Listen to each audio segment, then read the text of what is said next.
How does a Stanley Cup champion, a hero beloved by fans, end his life in the grip of depression and a sense of failure? That is the tragic story of Rudy Migay, the Toronto Maple Leafs toy bulldog. He exemplifies a cruel truth in sports. When legendary teams lose, they don't look for excuses.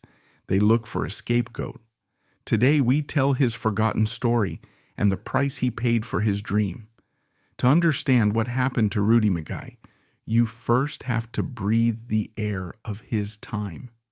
Picture Toronto in the early 1950s. The war is over and the city is flexing with a new muscular sense of self.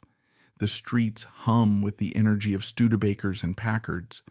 The sidewalks are filled with men in sharp fedoras and women in wool coats. It's a city where the iconic red streetcars are the arteries of public life, and the evening air carries the scent of coal smoke and roasting chestnuts from street vendors. And through this air, on a cold winter's night, another sound would drift from the open windows of homes and pubs across the city. It was a voice, the voice of a nation's game. Foster Hewitt's broadcasts from the gondola, high above the ice at Maple Leaf Gardens, were the unifying ritual of the age. His voice was the thread that stitched the city and the country together. He narrated the heroic exploits of the Toronto Maple Leafs, a team that was more than a team. They were a civic institution, a source of immense pride, a proxy for the city's own ambition. And the cathedral for this religion was Maple Leaf Gardens. Built by the force of Conn Smythe's will during the bleakest days of the Great Depression, the Gardens was a palace of hockey, a place where legends were made. The love Toronto had for its Leafs was deep and primal, but it was a demanding love. It was a love that assumed and expected greatness.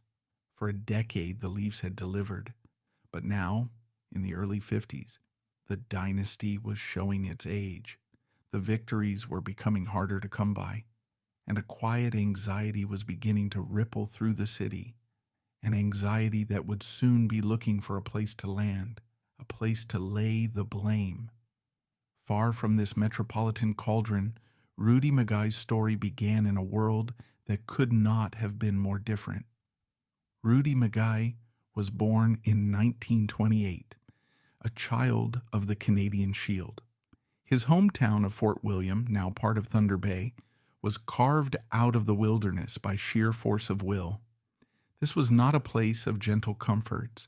It was a town of pulp and paper mills that stained the air with a sulfurous scent, of colossal grain elevators that stood like sentinels on the shores of Lake Superior, of long, brutal winters where the temperature would plummet to 40 below. It was a working-class town, built by the hands of immigrants who came seeking opportunity and found it in punishing physical labor. For the sons of these Finnish, Ukrainian, and Italian families, life's path seemed preordained. You finished school, and you went to work in the mill or on the docks. But there was another path, a frozen path. Hockey in northwestern Ontario was a primal force. Rudy Migay grew up skating on frozen ponds and outdoor rinks, battling the cold primitive gear and fierce competition. Every fall and collision became a lesson in survival. These natural ice rinks were not just places to play, but also harsh environments that required a high level of adaptability, where local boys faced harsh weather, primitive equipment, and fierce competition from an early age. It was in this environment that Rudy first learned to skate, Canada's national sport, learning to skate from his early days on frozen ponds, where every fall or collision was a lesson in survival. He was never a big kid, standing just 5 feet 10 inches tall and weighing around 175 pounds as an adult, which put him at a disadvantage against taller, stronger opponents in local games. Never the biggest or strongest kid, Rudy learned early on that survival on the ice required cunning rather than strength. He made up for his physical shortcomings with intelligence, learning to read the game, anticipate the puck's movements, and use explosive speed to glide past larger opponents. The harsh environment forged in him a tenacious will and a quiet but fierce competitive spirit. Physically, he developed a low center of gravity and powerful skating legs that made it nearly impossible to take the puck away from him. He was not a natural physical talent. He was a product of intelligent adaptation and relentless perseverance. His talent was so great that the local leagues could not contain him, with outstanding performances in the Ontario Regional Junior Leagues, where Rudy quickly distinguished himself with his puck control and playmaking ability. Scouts soon recognized his potential, especially the combination of tactical intelligence and speed that helped him overcome his physical limitations. He was recruited by the Toronto Maple Leafs, the most powerful hockey organization in the world at the time, with a history of NHL championships and a top-notch youth system. The Toronto Maple Leafs, Canada's iconic team with multiple Stanley Cup titles, saw in Rudy a raw talent that could be polished and decided to bring him east to join their legendary youth team, a move that took him from the backwoods of Thunder Bay to the heart of the nation's hockey scene. His first stop was St. Catharines Teepees. St. Catharines was no ordinary hockey program. Run by the Basilian Fathers, it was a place of intense discipline, both academic and athletic. The players were students first, athletes second. They were expected to excel in the classroom and adhere to a strict moral code. On the ice, they were coached by former Leafs legends like Joe Primo, who instilled in them the professional habits and the cerebral team-first approach that was the hallmark of the Leafs dynasty. This environment was a crucible. It forged character as much as it forged hockey players, and Rudy thrived in it. He absorbed the lessons of discipline, responsibility, and leadership. He became the quintessential St. Catharines player, intelligent, tenacious, and fundamentally sound. He was never the star, but he was often the most important player on the ice. From St. Mike's, he graduated to the Toronto Marlboros, the Leafs' other powerhouse junior team. Here, his leadership qualities were formally recognized. He was named team captain. He was the one the coach relied on to set the tone, to lead by example. He led the Marlboros to the Memorial Cup, the holy grail of Canadian junior hockey. He was a champion. He was a leader. He was, by all accounts, a blue-chip prospect, destined for the NHL. Scouting reports from the era would have read something like this: Migay Rudy, 5 feet 7 inches, 160 pounds, exceptional skater with elite agility and balance. Does not possess a scorer's touch, but his value is not in goals. His hockey sense is off the charts, anticipates the play better than anyone, a relentless and intelligent checker who can shut down top opponents, a natural leader, a coach's dream, will do whatever it takes to win. In 1949, his dream was realized. He put on the iconic blue and white jersey of the Toronto Maple Leafs. The kid from the rugged shores of Lake Superior had arrived in the Grand Cathedral of hockey. The Toronto Maple Leafs dressing room that Rudy Migay entered was the domain of gods. Ted Teeter Kennedy was the captain, a player whose heart and will were the stuff of legend. Max Bentley, the dipsy doodle dandy from Delisle, was a wizard with the puck. Turk Broda was the jolly, unflappable goaltender. These men were heroes, their faces adorning beehive golden corn syrup labels in kitchens across the country. And ruling over all of them was the formidable presence of Conn Smythe. To understand the pressure cooker that was the Toronto Maple Leafs, you must understand Smythe. He was a small man, like Migay, but he was a giant of ambition and will. He'd built the Gardens in 5 months during the depths of the Depression, a feat many thought impossible. He'd served with distinction in both world wars, and he ran his hockey club with the same military chain of command. He believed in loyalty, grit, and an almost puritanical sense of team-first sacrifice. He also had a notoriously short temper and a long memory. Every player in that room, from the superstar to the rookie, knew that Smythe was watching their every move on and off the ice. The pressure to win was absolute because the consequences of failure were swift and severe. In his first few seasons in the NHL, starting in 1949 to 50, when Rudy Migay made his debut with the Toronto Maple Leafs, he quickly adapted to and mastered the high-stakes environment of a professional league where high-speed, hard contact, and psychological pressure could easily eliminate inexperienced rookies. He embraced his role as a defensive-minded center, not a prolific scorer, but someone who filled in gaps, supported teammates, and maintained balance. In the NHL landscape of the 1950s, when teams like the Maple Leafs under coaches Hap Day and later Joe Primo focused on solid play, Rudy's role became essential, and he quickly became an integral part of the starting lineup. He was a checker, a defensive specialist who was valued for his ability to read the game and intervene in a timely manner. In an era before advanced statistics like Corsi and Fenwick, the now widely used metrics for puck possession and defensive efficiency, Rudy's contributions were subtle and often overlooked in match reports because they weren't reflected in goals or assists. Instead, his value lay in his quiet actions. He was the player sent on to save a penalty kill, using his speed and smart positioning to block passes or steal the puck from an opponent, minimizing the risk of conceding a goal when his team was down a man. Rudy was also often tasked with protecting a one-goal lead in the closing minutes of a game by controlling the neutral zone, disrupting the opposition's attacking rhythm, and forcing them to take more risks, which led to mistakes.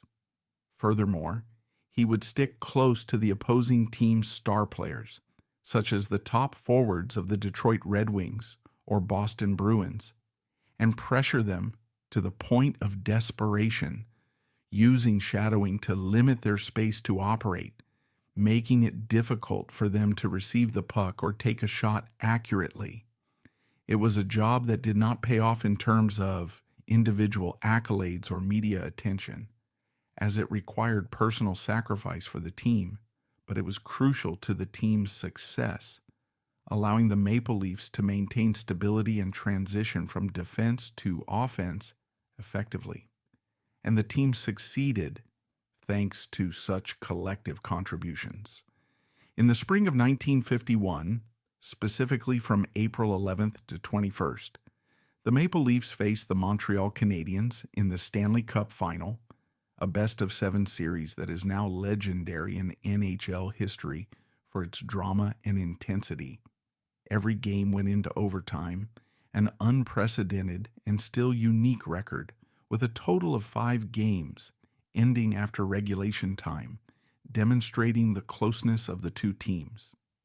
It was a battle of attrition where physicality, strategy, and willpower mattered. Players played at a constant high intensity, dealing with the accumulated fatigue of the long overtimes and the increased risk of injury from the constant contact. Rudy's role in that series was crucial, despite playing as a substitute and not scoring a goal in the playoffs that year. As part of the team's defense, Rudy battled the high-flying Canadiens, a potent offense led by the legendary Maurice the Rocket Richard, known for his explosive speed and breakthrough scoring ability, by committing penalty kills and shadowing Richard in key situations, minimizing the superstar's threat. The series ended famously with Bill Barilko's dramatic overtime goal.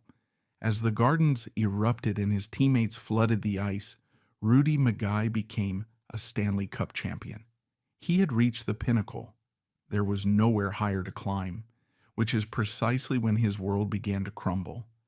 The Barilko goal should have been the start of another chapter of the dynasty. Instead, it was the end. Barilko himself would disappear in a plane crash that summer, his body not found for over a decade. The team seemed to fall under a dark cloud. The veterans got a year older. The magic of the late 40s was gone. They began to lose games they were expected to win, and the city of Toronto did not react well. The anatomy of a scapegoating is a slow, methodical process. It rarely happens overnight. It begins with whispers, with suggestions, with the planting of a seed of doubt. The 1952-53 season. The Leafs are knocked out of the playoffs. The sports pages begin to ask tough questions. The columnists, the powerful media gatekeepers, start to analyze the roster. Who is pulling their weight? Who isn't? The initial critiques of Rudy are framed as questions of style. While Migay's effort is never in doubt, the Leafs are in desperate need of goals. One has to wonder if his spot on the roster could be filled by a player with more offensive upside. It's a subtle jab, but it's the first cut. The 1953-54 season. The team's struggles continue. The frustration in the city is palpable. Now the criticism of Rudy becomes more direct. The narrative solidifies. The clever, cutting line, "He can skate a million miles and never go anywhere," starts to appear in print. It's a brilliant piece of character assassination because it takes his greatest strength, his tireless skating, and reframes it as a weakness, as pointless, ineffective motion. It's a narrative that is easy for frustrated fans to grab onto. It explains the team's failures in a simple, digestible way. It's his fault. Why Rudy?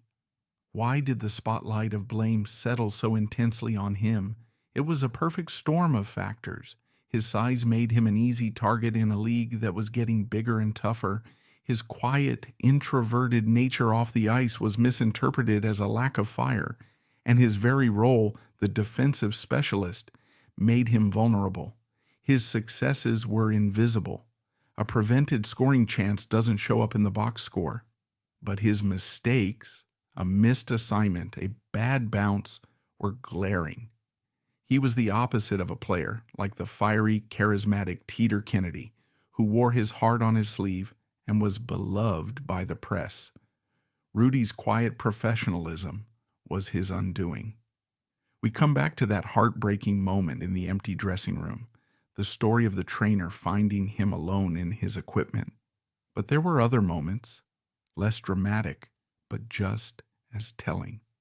The long, silent drives home after a game, replaying every mistake in his mind, the boos echoing in his ears. The dread of waking up in the morning and having to face the newspaper knowing his name would be there, accompanied by criticism and ridicule. He was living in a constant state of siege. He was fighting a battle on two fronts. On the ice, he was facing the toughest opponents in the world. Off the ice, he was facing the judgment of an entire city and the crushing weight of his own crumbling confidence. And he was fighting it all alone. There was no one to talk to admit weakness, to confess that the pressure was getting to him. Would have been career suicide in the hypermasculine culture of 1950s hockey. So he did what he was taught to do. He buried it. He took the hits and he tried to get back up. But each hit left a crack until he was on the verge of shattering. The story of most scapegoats ends there. They fade into obscurity, their careers defined by their perceived failure. But Rudy Migay's story has a vital third act. It is an act of defiance, of redemption, and of undeniable proof. Cast out from the NHL, he landed in Pittsburgh, Pennsylvania with the Hornets of the American Hockey League. Pittsburgh was a city like Fort William, a tough blue-collar industrial town. But crucially, it was not Toronto. There was no daily media referendum on his performance. There was no suffocating weight of a dynasty's past. There was only the ice. He was free. and a free Rudy Migay was a revelation.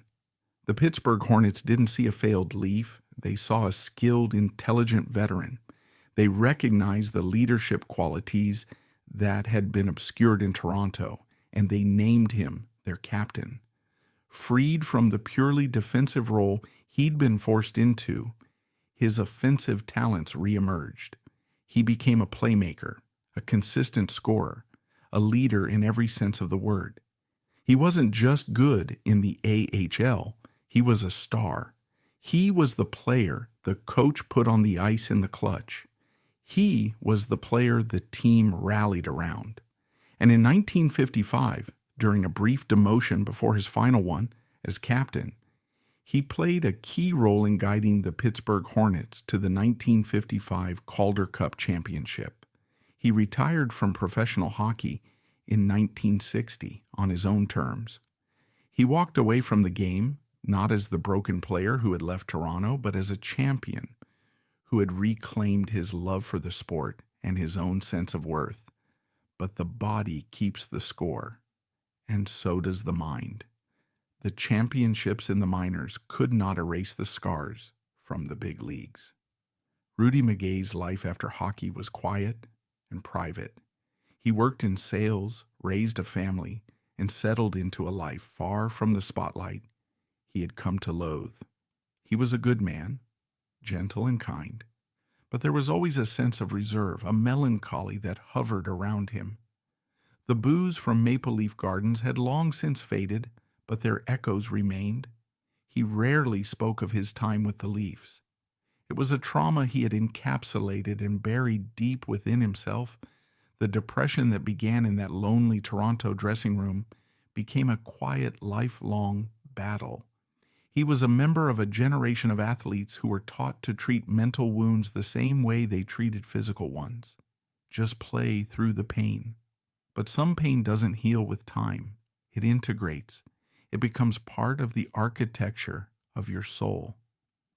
Rudy Migay died on January 16, 2016, in Thunder Bay, Ontario, the hometown he returned to in search of peace after retiring from the ice. There was no fanfare or elaborate public memorial. He died as he had for more than half a century, quietly as a husband, father, grandfather, and respected member of the community, not as a faded hockey star. The official obituaries published in local newspapers listed him as a former Toronto Maple Leafs player and 1951 Stanley Cup champion. They listed his accomplishments in a solemn manner. The fan response was not the national outpouring of grief that comes with the passing of a great legend. Instead, it was a warm, thoughtful undercurrent from people who truly understood the history of the sport. On hockey history forums and in the blogs of longtime fans, the news of his passing has sparked discussions. But they are more than just condolences. They are remembrances, and to some extent, collective penance. They are not just mourning the loss of a player, they are mourning the injustice he suffered. It is the most belated apology the hockey world can give him. His legacy lies not in the record books, but in the vital conversation about mental health in sports today. It is a powerful call for empathy, challenging all of us, fans, media, and organizations, to do better. The name Rudy Migay may be a whisper from the past, but if you listen closely, it becomes a roar.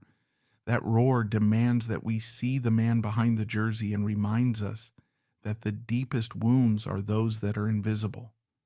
It affirms that in sport, compassion must always be greater than the desire to win.